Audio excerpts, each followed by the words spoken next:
obeyance to the military-industrial complex. Our problem is just so rooted. It's so deep in our government.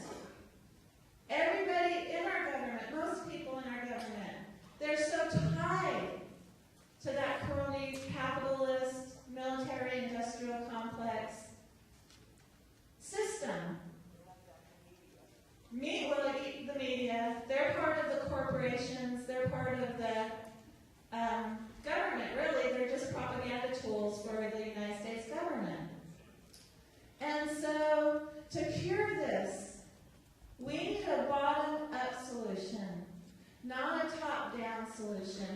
We don't need to hand the bankers and Wall Street $700 billion.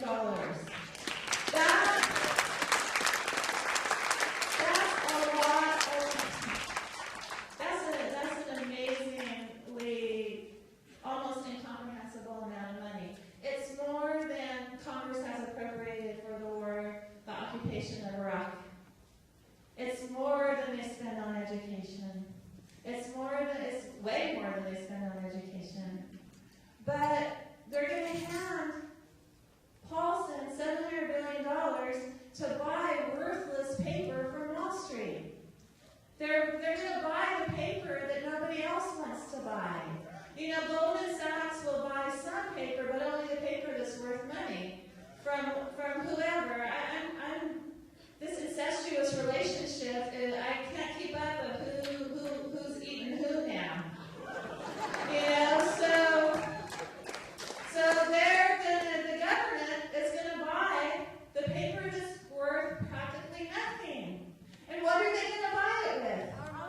They're going to buy it with more paper that's worth practically nothing. And then it's going to make that paper worth even less. And, you know, they're talking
anymore. You have been co-conspirators with the Bush administration. You are part of the problem, not part of the solution. And until we, the people, we, the voters, go into our voting booth and have the integrity and courage it takes to vote for somebody with integrity and courage, then that system is never going to change. And until we get people like me and people like the Peace of Freedom candidates, Green candidates, other independent or so-called third-party candidates working for electoral reform, working to get money, corporate money out of politics, working to have campaigns publicly financed, working for ranked voting, working for all the reforms that will lead to people's parties, the true change isn't going to happen. Until we tell the Democrats, yes, we do have someone to vote for instead of you.